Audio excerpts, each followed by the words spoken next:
우리가 함께 읽은 말씀으로 오늘 말씀의 제목을 복음을 위한 결단, Decision for the Gospel 이라고 제목을 집어봤습니다. 고린도서를 저희가 연초부터 보고 있죠. 이렇게 보고 있는데 이 말씀을 보면은 볼수록 고린도 교회 진짜 문제투성이었구나, 이런 교회가 어떻게 존재할 수 있을까라는 생각이 들더라고요. 그래서 이런 문제가 교회 안에서 끊임없이 발생하고 있는 거예요. 그래서 고린도 교회에서 한 게 뭐냐면은 사도 바울에게 편지를 쓰죠. 7장 1절에 보면은 너희가 보낸 편지에서 내가 답장을 이렇게 쓴다라고 말하죠. 그러면서 그 문제를 조목조목 짚어가면서 해답을 주고 있죠. 사랑하는 성도 여러분, 여러분들 기억하시나요? 어떤 문제가 여태까지 있었는지요? 고린도 교회에요? 어떤 게 있었죠? 교회 안에 분열이 있었어요. 그죠? 나는 바울파다, 나는 게바파다, 나는 뭐 이렇다 저렇다 하면서 교회 안에 막 패가 막 갈린 그러한 모습이 있었어요. 교회가 갈라지면은 그거는 끝이거든요. 교회로서요. 정말 힘들어지는 거예요. 그런 문제가 있었어요. 그뿐인가요? 결혼 문제도 기억나시죠? 결혼을 해 말어. 내 배우자가 있는데 나는 순결을 지키기 위해서 나는 이 모든 것을 금욕주의로부터 자유하고 싶다. 그래서 이혼을 해야 돼, 말아야 돼. 말도 안 되는 그런 질문. 그런데 이게 심각한 문제였어요. 그런 문제를 가지고 또 바울에게 또 편지를 한 거예요. 또 하나는 또 뭐가 있었죠? 먹는 문제였죠. 지난주에 본 말씀이죠. 8장에서 그죠? 우상에게 드려진 고기를 내가 먹어도 되나요? 안 되나요? 마치 우리 한국으로 치면 제사상에 올라갔던 그 배, 그런 거 내가 먹으면 될까요? 안 될까요? 이런 내용인 거죠. 사도 바울이 그런 걸 다 답을 하면서 또 더 심각한 거는 뭔지 아세요? 나중에 이제 저희가 보겠지만 성찬을 통하여서 11장에서는 성찬이 문제가 되고 있어요. 저희 교회도 이제 2주 있으면은 성찬식을 또 하게 되겠지만, 성찬을 하면서 이 사람들이 했던 게 뭔지 아세요? 그냥 밥을 막 먹고 배 터지게 먹는 거예요. 성찬을. 그리고 한잔 해. 그러면서 주님의 보혈. 그리고 아싸. 그러면서 그거를 마시고 술 취하는. 그래서 이 성찬의 의미는 존재하지 않는 그러한 모습의 교회로 둔갑해 가고 있었던 고린도 교회. 사도 바울이 이제 지적을 하는 거죠. 저는 이런 거를 보면서 약간 격려가 됐어요. 왜냐하면은 사도 바울이 직접 손수 세운 교회가 이렇게 문제투성이었다고 하면은 우리 교회를 비롯해서 이 세상에 있는 모든 교회들이 완전하지 않은 것은 어떻게 보면은 당연한 거구나라는 생각이 드는 거예요. 그러니까 교회 안에 여러분 기억하셔야 돼요. 교회 안에 문제가 있다, 어려움이 있다. 그래서 나는 이 교회 싫다, 저 교회로 가겠다. 제발 그러면 안 된다는 거예요. 여러분이 여기 있다가 그 교회 가시면 그 교회 망합니다. 그렇기 때문에 그래요. 절대 그러면 안 돼요. 내가 이 교회 지키고 여기서 내가 문제 해결하고 주님의 은혜를 구하는 것, 그게 올바른 성도의 자세인 줄 믿습니다. 아멘. 아멘. 그래서 오늘 말씀에서 교회에서 문제가 시작될 때, 문제가 일어날 때 우리가 어떻게 다가가야 할까? 교회의 어려운 문제들을 우리가 어떻게 핸들해야 될까? 그 답을 좀 오늘 사도 바울의 모습을 통해서 우리가 좀 찾아보기를 원하는데요. 가장 먼저가 뭐냐면은 오늘 제목처럼 복음 안에 결단해야 돼요. 복음 안에 결단. 복음 안에 결단하면서 우리가 복음 안에 서 있어야 될 줄 믿습니다. 여러분, 복음이 뭔가요? 간단하게 말하면은 예수입니다. 예수님이에요. 복음이라는 건 예수님을 말하고 있는 것이죠. 예수님께서, 하나님이신 예수님께서 죄악으로 죽어가던 나가 아니라 완전하게 죽었던 나를 소생시키시는, 그러면서 나를 부활시키셔서 주님과 같이 영생하도록 나를 이끄시는 것, 그 생명의 길에 고급 그런 비교할 수 없는 뉴스가 바로 복음, 예수라는 것을 우리가 알죠. 그러면은 이 예수님의 복음 위에 서서 우리가 어떤 결단을 해야 되냐, 사도 바울을 보니까 금방 올라왔었죠. 첫 번째로 복음을 위하여 싸워야 된다라는 것입니다. 복음을 위하여 싸워야 된다. 이게 첫 번째 포인트입니다. Stand up for the gospel. Stand up for the gospel. 이 말은 무슨 말이냐면은 복음을 위해서 나가서 치고받고 싸우고 멱살 잡고 싸우라 이게 아니라 절대 복음 앞에서 복음을 위하여서 타협하거나 물러서거나 하지 말라는 것을 말하고 있는 것입니다. 여러분, 고린도 교회가 여러 이슈들이 있었어요. 금방 말씀드린 것처럼, 그죠? 여러 문제들이 있었는데 그 중에서 사도 바울을 제일 힘들게 했던 문제가 하나가 있어요. 그게 뭔지 아세요? 오늘 9장에서 계속 해결해 나갈 건데 그게 뭐냐면은 사도 바울의 사도직이었어요. 사도 바울의 사도권이라고도 할 수 있죠. 사도 바울이 사도인데 당신 사도 맞아? 아니 사도 맞기는 한 거야? 당신이 어떤 자격으로 사도라고 말하는 거야? 라면서 사도 바울을 힘들게 했었던 일이 있었던 거죠. 사도가 뭔지 아시죠, 여러분? 사도, 그죠? 영어로는 apostle이라고 하죠. apostle. 이게 무슨 말이냐면은 말 그대로 원어를 보면은 보내심을 받은 사람이에요. 보내심을 받은 사람. 그런데 이제 사도행전 1장 21절과 22절에 보시면은 이제 그 전에 어떻게 되죠? 12제자 중에 가룟 유다가 없어지죠. 그래서 11명이 됩니다. 맞죠? 11명이 됐을 때 제자들이 모여가지고 회의를 하고 기도를 해요. 어떻게 우리 이 빈자리를 채워야 할까? 그랬을 때 베드로가 사도행전 1장 21절에서 이런 말을 하죠. 우리와 처음부터 같이 했던 사람, 예수님이 우리 가운데 거하실 때 그것을 함께 경험한 사람, 예수님을 보고 예수님을 부활하신 주님을 아는 사람이 사도가 돼야 된다라고 말해요. 그때 많은 사람들이 제자들을 따랐죠. 그 중에 한 명을 그래서 선택하는 게 마띠아를 선택하죠. 자, 그 크라이테리아로 보면은 사도 바울은 예수님을 만나지 못해서 예수님과 동행하지 않았어요. 맞죠? 예수님과 동행하지 않았거든요. 그러니까 이제 딴지를 거는 거예요, 사람들이. 뭐 12제자들 보면은 예수님과 함께 동행했던 사람들이 당신은 예수님도 보지도 않았더만, 예수님을 모르더만 이라고 얘기를 해요. 그런데 여러분 기억하세요? 사도행전 9장에 보시면은 사도 바울이 예수님을 분명하게 만나요. 부활하신 예수님을 만나죠. 어디서요? 다메섹 도상에서, 다메섹을 향하여서 그 길에 가고 있던 것도 기가 막히죠. 예수 믿는 사람들 잡아 죽이러 가는 거였어요.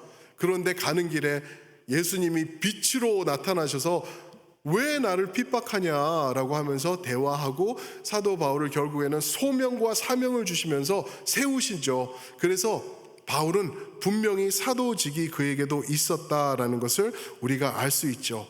그런데 계속해서 딴지 걸면서 힘들게 하는 거예요. 누가 그랬을까? 고린도 교회에서. 거기에 아마 우리가 추측해 볼 수 있는 것은 고린도 교회 안에 있던 거짓 교사들이었을 거예요. 사도 바울이 교회를 세운 후에 이제 에베소로 또 전도 여행을 떠나죠. 전도 여행을 떠났을 때 공석일 때, 리더가 없을 때 이 거짓 교사들이 들어온 거예요. 들어와가지고 누가 세운 교회라고요? 이게 바울이요? 에이, 사도도 아닌 사람이 뭔 교회를 세워요? 이렇게 문제를 삼았던 거예요. 그러면서 교회가 혼란스럽게, 이 사탄의 역사가 항상 그렇지 않나요? 교회를 혼동에 빠지게 해요. 그런 일들이 일어나고 있었던 거죠. 그래서 사도 바울이 1절과 2절을 보시면은 아주 명확하게 대답을 해주고 있습니다. 1절과 2절입니다. 내가 자유인이 아니냐, 사도가 아니냐 이렇게 말하고 있죠. 예수 우리 주를 내가 보지 못하였느냐? 사도행전 9장처럼 봤다 이 말을 하고 있는 거예요. 주 안에서 행한 나의 일이 너희가 아니냐? 계속 읽겠습니다. 2절. 다른 사람들에게는 내가 사도가 아닐지라도 너희에게는 사도이니 나의 사도됨을 주 안에서 인친 것이 너희라. 여기서 인쳤다 그러죠. 인친 게 뭔지 아시죠? 예수님이 무덤에 장사하신 바 된 다음에 무덤 위에다 인을 쳤어요. 확증한 거예요. 이 사람 죽어서 여기서 인쳤다. 확증이에요, 확증.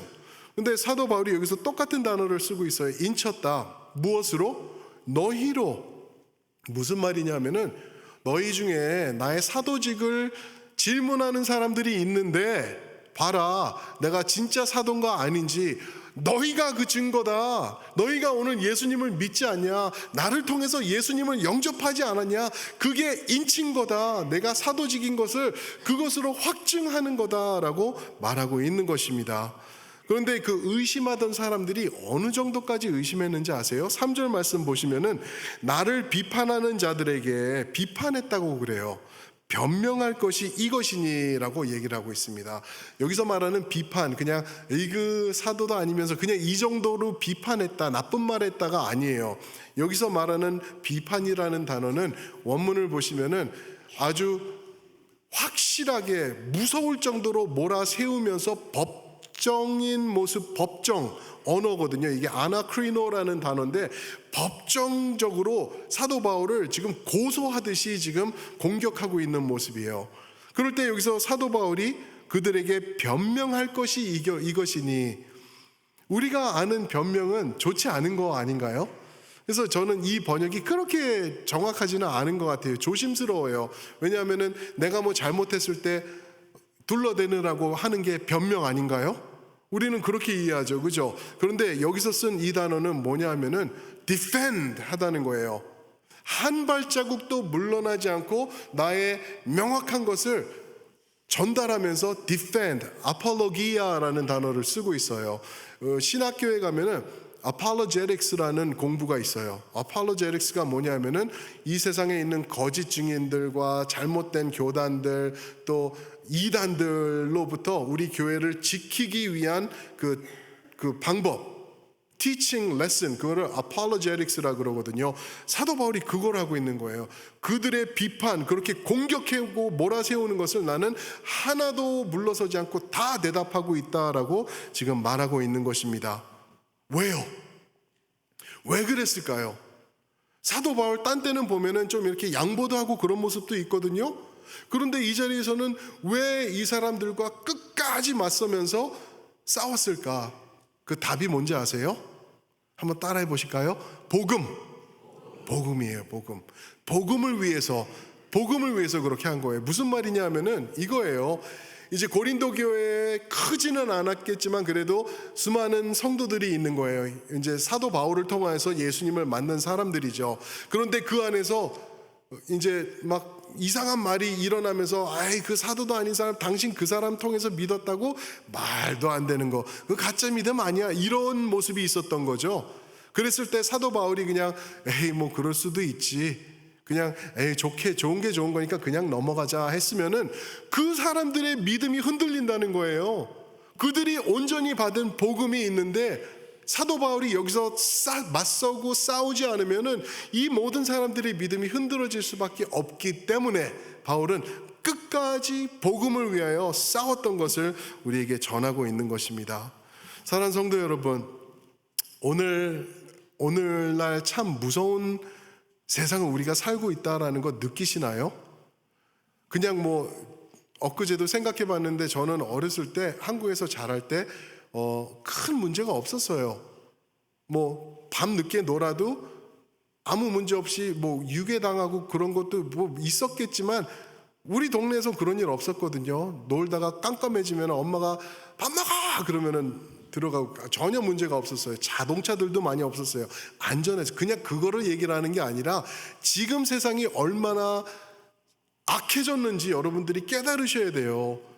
뭐 이제 모든 게 편리해졌다, 전화로 다 볼 수 있다, 이제는 인터넷을 통해서 온 세계를 내가, 이런 거 얘기하는 게 아니라 사랑하는 성도 여러분, 교회를 보시면은 그 세상이, 그 시대가 어떻게 흘러가는지 우리가 볼 수 있어요. 보세요. 많은 교회들이 세속화되고 있는 거 보이시나요? 교회들에서 진리가 타협되고 있는 것도 여러분들 아시나요? 많은 교회들, 그리고 어떤 데는 교단 전체가 말씀을 타협하고 있어요. 그러면서 예를 들어서 성적인 문제, 그렇죠? 동성애 문제, 그리고 모든 교리적인 문제들이 그냥 진행되고 그냥 적절하게 타협되면서 교회가 이렇게 세속화되어 가고 있는 것, 우리 주변에서도 많이 봐요. 어떤 교회들은 보면은 그 동성애 깃발이 대문에서 이렇게 교회 문에서 이렇게 날리고 있고, 우리는 열린 교회입니다, 아주 그 고상한 것처럼 그렇게 하고 있는데, 이거를 볼 때 여러분 어떻게 그렇게 될 수 있냐 하면 딱 두 가지예요. 뭐냐 하면은 하나님의 말씀, 영원 불변하신 하나님의 말씀이 틀렸든지, 또는 하나님의 말씀이 변화되었든지, 성경이 중요하지 않든지, 이 둘 중에 하나이기 때문에 교회들이 그렇게 변질되고 있는 거예요. 하나님의 진리에서 이거 잘못된 거다라고 말씀하시면은 그거 잘못된 거 아닌가요?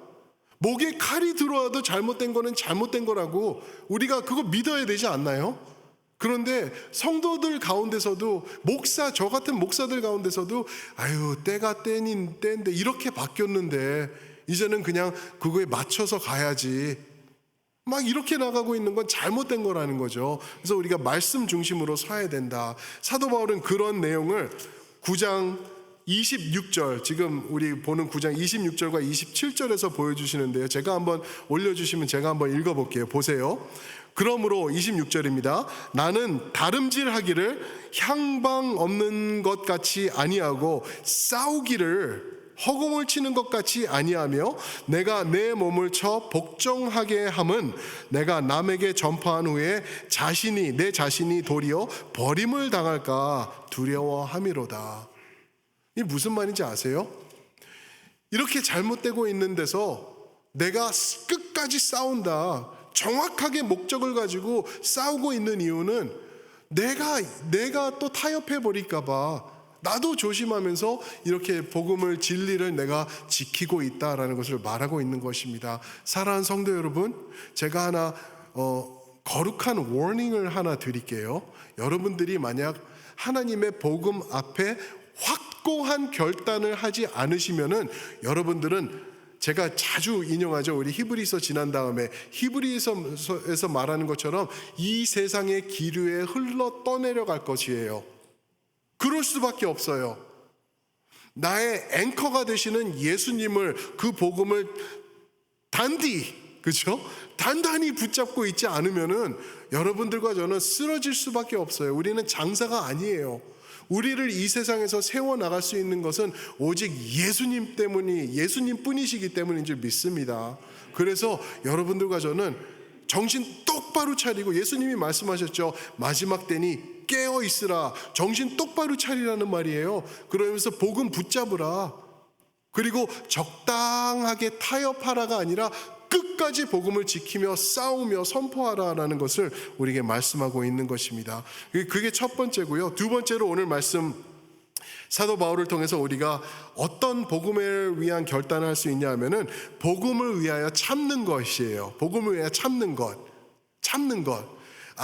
이거 저희 한국 분들에게는 굉장히 힘든 거거든요. 참을성이 거의 없어요. 왜냐하면 우리는 램비네이션 맞나요? 그냥 부글부글 뚜껑 열리네, 이런 표현도 있잖아요. 세상 사람들은 opening the lid 그러면 무슨 말인지 몰라요. 그런데 뚜껑 이러면 우리 확 와닿잖아요. 우리가 그런 성깔이 있기 때문에 그래요. 조선 민족들이. 그렇죠? 근데 복음을 위하여 참으라라고 하는 것을 우리가 오늘 말씀을 통해서 볼 수가 있는데요. 고린도 교회가 이제 사도 바울의 사도직을 의심했던 이유 중에 하나가 뭔지 아세요? 이거 엄청나게 말도 안 되는 건데, 그게 뭐냐면은 사도 바울이 사역을 할 때 사역비 또는 사례비를 받지 않았던 거예요. 이 거짓 교사들이 하는 말이, 사도 바울 봐, 저 사람 돈도 안 받는데 너희가 그 사람한테 월급도 주지 않는데 그게 무슨 사도야, 다른 사도들은 다 받더만, 그러면서 그거를 문제 삼으면서 저 사람 가짜야 라고 말하고 있는 것이죠. 이 문제를 사도 바울은 답을 해 나가죠. 명확하게 답을 하는데 어떤 식으로 하냐면 오늘 4절부터 15절에서 13개의 질문을 던져요. 근데 이 질문이 어떤 질문이냐면은 수사학적 질문이에요. 수사학적인 게 뭔지 아시죠? 그죠? 이런 말을 들어보셨을 거예요. 예를 들어서 너무한 거 아닙니까? 그죠? 그런 거 들어보셨죠? 너무한 거 아닙니까? 하면은 그걸 들은 사람이 너무한 거는 아니고요.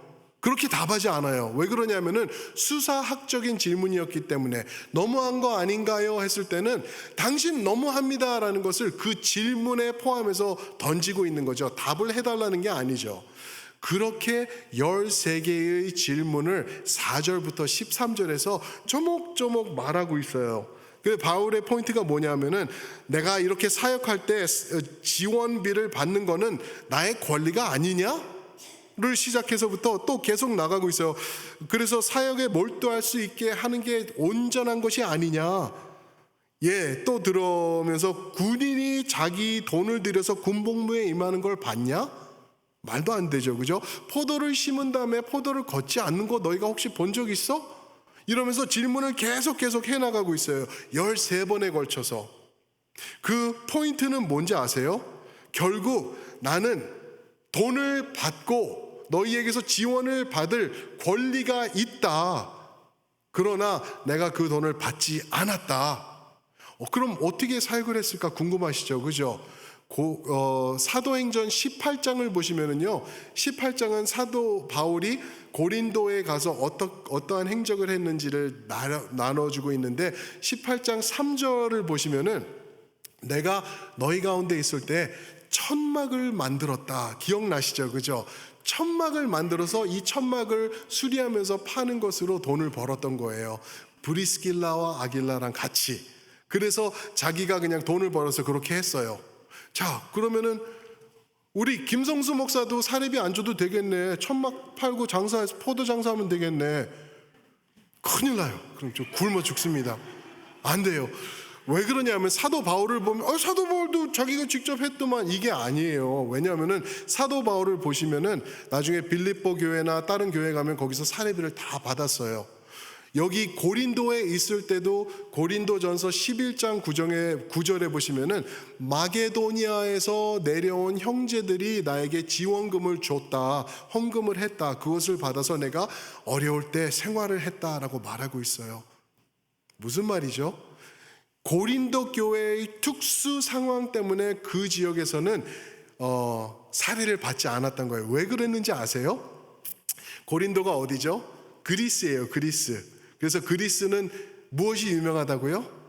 우상들과 철학자. 에덴스가 여기서 한 50마일 떨어진 곳이었거든요. 그래서 이 철학자들이 매번 하던 게 뭐냐면은 이런 책들 들고 나와가지고 모이세요. 들어보세요. 내 철학의 수준이 어떤가 들어보세요 하면서 이거를 선포한 다음에 이제 돈을 다 걷었던 거예요. 괜찮았으면 돈 내세요 하고 돈을 받았던 거죠.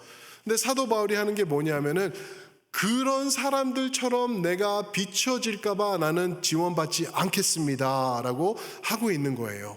그러면서 우리 12절 한번 읽어볼까요? 오늘 12절 한번 한 목소리 한번 읽겠습니다. 시작. 다른 이들도 너희에게 이런 권리를 가졌거든 하물며 우리일까 보냐? 그러나 우리가 이 권리를 쓰지 아니하고 범사에 참는 것은 그리스도의 복음에 아무 장애가 없게 하려 함이로다. 아멘. 내가 권리를 붙잡으면 당연히 받아야 된다. This is my right. 그러나 받지 않는 이유는 범사에 참는 이유는 뭐냐면은 복음의 장애가 될까봐, 예수 그리스도의 이름에 누를 끼칠까봐 내가 참는다. 이들 성향을 정확히 파악한 거예요. 고린도 사람들이 어떤 모습이고 얼마나 그릇된 모습이 있는지 알고 처음부터 아예 이 살해받는 것을 포기한 사도 바울의 모습이었던 것을 우리가 볼 수 있는 것이죠. 사랑하는 성도 여러분, 오늘 우리 4절부터 이제 쭉 보시면은 권리라는 단어가 15절까지 5번 나옵니다. This is my right. It is my God-given right. 내 권리입니다. 이거는 내가 누릴 수 있고 아무도 여기서는 아무 말 못합니다라는 게 5번 나와요. 그러나 예수 그리스도의 복음을 위하여 참는 거예요. 예수님을 위하여 참는 거예요. 지난주 8장 말씀 기억하시나요? 8장에서 먹고 마시는 것, 나는 거기서부터 자유하다. 여러분들 모두 자유합니다. 왜요? 요한복음 8장 32절 보니까요, 예수 안에서, 진리 안에서 우리는 자유되기 때문에. 그러나 나의 그 자유가 만약에 저 사람을 넘어지게 한다고 하면은 나는 그 자유 사용하지 않을 것입니다. 내가 만약에 고기 먹는 것 때문에 누가 그 고기 먹는 나를 모습을 보고 시험에 들 것 같으면 나는 고기 죽을 때까지 안 먹습니다. 제가 지난주에 그렇게 얘기하면서 얘를 술 먹고 담배 피는 거에 대해서 들었죠. 그죠? 근데 한 분이 저한테 얘기를 해주셨어요. 목사님, 그거 갖고 어떤 분들은 이제 목사님이 술 먹고 담배 펴도 된다고 얘기한 거로 받았습니다. 그러나 와, 기가 막혔어요. 네. 하나님 어찌하오리까? 왜냐하면 그게 그거만 딱 잘라서 보시면 안 되고 한국말과 하나님의 말씀은 끝까지 들으셔야 돼요. 그렇죠? 내가 술 먹는 거 자유할 수 있어요. 담배 피는 거 그래도 구원 받아요. 그러나 내가 김성수 목사가 술 마시면서 담배 피는 거를 이렇게 누가 봤다. 그래서 그 사람이 시험 들어서 지옥에 떨어지게 생겼다. 그러면 나는 이거 아무 하자 없지만 안 하겠다. 왜? 예수님이 하신 게 그거기 때문에, 그 영혼을 구원하시기 위해서 목숨을 바치셨기 때문에 이 마시고 이거 피는 거 이거 문제되지 않는데 이거 버리겠다는 거예요. 그렇게 제대로 이해하시길 다시 한번 부탁드립니다. 아멘. 큰일 나겠어요. 아주 조심해요. 그냥. 그래서 한국 교회에서는 옛날에 이제 교회가 시작될 때 그 금단, 그죠? 술 없이 금주곡이 찬송가에도 있었대요. 금주곡, 주일날 오면 금주곡 불렀어요. 술 끊으라고. 그런 일들이 교회에서 있었더라고요. 그냥 왜냐하면은 아싸 목사님이 마셔도 된단다 이러고 나가서 마시는 거예요. 아니죠. 하나님의 말씀을 보시고 거기서 이렇게 정해 나가는 게 우리가 중요한 거죠. 사도 바울 우리가 닮아가야 돼요, 여러분. 사도 바울은 그 영혼 구원을 위하여서 자기 목숨을 바치고 결국에는 목이 베어 죽는 모습까지 가잖아요. 그것을 위해서 목숨을 바친 거예요. 왜 그런지 아시죠? 자기가 예수님을 만났기 때문에, 예수님을 경험하고 보니까 이 술 한 잔하고 비교할 수 없는 기쁨이 있기 때문에, 내가 예수님을 만나고 보니까 내 권리가 그렇게 중요하지 않기 때문에, 예수님의 진리 안에서 모든 게 새로워지고 천국이 지금 코앞에 가까웠기 때문에 아무것도 중요하지 않았던 사도 바울인 것을 우리가 보고 있죠. 사랑하는 성도 여러분, 우리 그런 모습으로 변해 갑시다. 아멘. 껍데기 성도 많아요. 겉모습만 하고 교회 와서 주일날 앉아있으면 나는 성도다. 아니에요. 그런 사람들 통해서 오히려 교회가 얼마나 욕을 많이 먹는데요. 그런 게 아니라 예수님을 닮아서 복음 안에 결단하며 싸울 때 싸우고 참을 때 참을 줄 아는 주님의 참된 성도가 되시길 주님의 이름으로 축원드립니다. 아멘. 우리 한번 그 자리에서 다 일어나셔서 옆에 분들 한번 그렇게 격려해 주시면 좋을 것 같아요. 우리 진짜 성도 됩시다. 우리 진짜 성도 됩시다 하고 한번 격려해 주세요. 아멘. 아멘. 우리 주님 앞에 결단하며 나아갈 때 우리 주님을 의지합니다. 주님의 손만 바라봅니다 하는 의미로 우리 이 찬양 주님 손에 맡겨드립니다 함께 부르면서 이곳을 나아가면 좋겠습니다.